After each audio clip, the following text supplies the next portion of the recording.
ఆంధ్రప్రదేశ్లో విద్యా విప్లవానికి నాంది పలుకుతూ భావితరాల ఉజ్వల భవిష్యత్తు కోసం మంత్రి నారా లోకేష్ శ్రమిస్తున్నారని గుంటూరు తూర్పు ఎమ్మెల్యే నజీర్ అన్నారు. మంత్రి నారా లోకేష్ పుట్టినరోజు సందర్భంగా ఎమ్మెల్యే కార్యాలయంలో మెగా రక్తదాన శిబిరం నిర్వహించారు. శిబిరంలో కూటమి నాయకులు, కార్యకర్తలు పాల్గొన్నారు. ఎన్నికల సమయంలో చెప్పింది చెప్పినట్లు సూపర్ 6 కార్యక్రమాలు అమలు చేస్తున్నామన్నారు. అనంతరం విద్యార్థులకు పుస్తకాలు, పెన్నులు పంపిణీ చేశారు. స్థానిక విజ్ఞాన మందిరంలో ఏర్పాటు చేసిన 43 కేజీల కేక్ను కట్ చేశారు.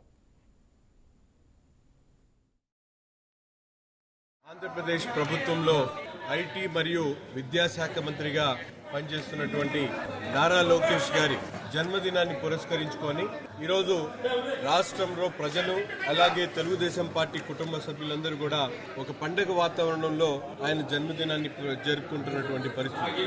ముఖ్యంగా ఈరోజు కార్యకర్తలు, ఎందుకంటే తెలుగుదేశం పార్టీ కార్యకర్తలంటే మనోధైర్యానికి, మనోబలానికి సంకేతం. అటువంటి కార్యకర్తలకి ఒక యువశక్తిగా ఈరోజు రాబోయేటువంటి తరానికి నాయకుడిగా ఉన్నటువంటి నారా లోకేష్ గారు, ఇది కేవలం కుటుంబ పరంగా వచ్చినటువంటి, వంశపారంపర్యంగా వచ్చినటువంటి నాయకత్వం కాదు.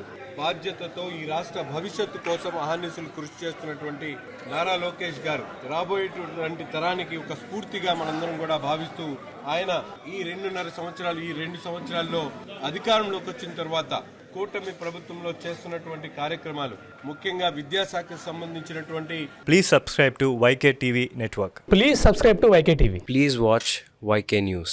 Don't forget to subscribe YK News channel.